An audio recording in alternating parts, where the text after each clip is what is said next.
Discuss that now with Alfie Stirling, the Director of Insight and Policy at the Joseph Rowntree Foundation, and also Georgia Taylor, a personal finance expert. A very good morning to you both. Thanks for joining us and waiting patiently as the Prime Minister there was talking. Alfie, put into context the scale of bills going up and who it hits the most. I mean, it's really tough. And you put a lot of the numbers up on these monthly bills, rising by hundreds of pounds to the average. But these numbers actually exclude a lot of costs that are rising as well. Housing costs, in particular, people's mortgages going up, people's rents.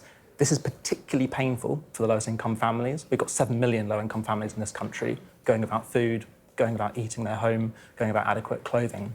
But it's also affecting average households as well. It looks like when you put the OBR's forecast into a model that uses government data, people are going to be £200 worse off at the average in about a year's time. And contrary to the government's claim of a £500 increase, once you take into account housing costs, people will be about £750 worse off by the end of the Parliament. Gosh, Georgia, I mean, that's staggering, isn't it? Yeah. You talk to people online all the time about how best to cope with budgets like this. Yeah. What are you telling people that they can do? So, I mean, at the moment, people are really going to have to get to know their finances. They're going to have to sit down, look at, OK, well, what can we do to best prepare ourselves? Because, yes, bills are going up, but people are going to feel it the most over winter when they've got their heating back on. So you need to sit down and think, OK, what budgeting techniques can I use? One of the best ones is the 50-30-40 method. 50-30-20 method. So 50% on needs, 30% on wants, 20% on savings. Have a look. Are you in line with that? If you're not, then maybe you need to sit down and kind of have a bit of a relook, recalibrate. Alfie, in terms of those people who might not be worse off, is it fair to say that the living wage, for example, will boost those people earning it more than these costs, or the increase in the triple lock, the pensioners, for example, or do you disagree with that framing of things? So there are a number of factors at play here. People's incomes are rising. You've got pension, you've got earnings, both the minimum wage, but also private sector earnings above that.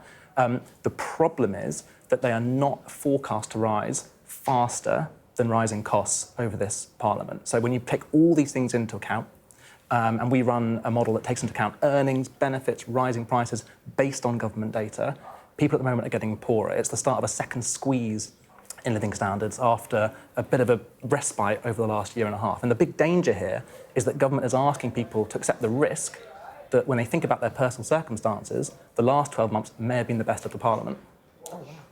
Georgia, do people get in touch with you online and ask for financial help? And I wonder your thoughts about early years, primary school, you know, early days of secondary school, to bring that kind of money talk to the classroom? Yeah, definitely. I have so many people reach out to me, and that's actually why I created my Instagram account.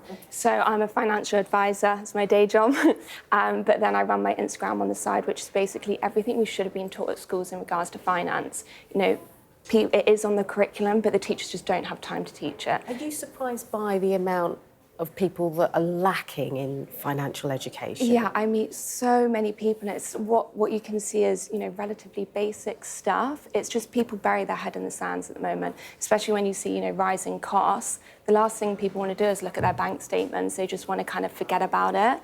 And that's what I'm finding time and time again. I'm having more and more people reach out to me asking for help, and you know, sadly there's only a certain amount of people that I can help online. It needs to be a collective responsibility to try and teach people, you know, the money basics. Alfie, just to wrap things up in terms of where we head from here, clearly the finances are tight. It's not like there's many levers to pull.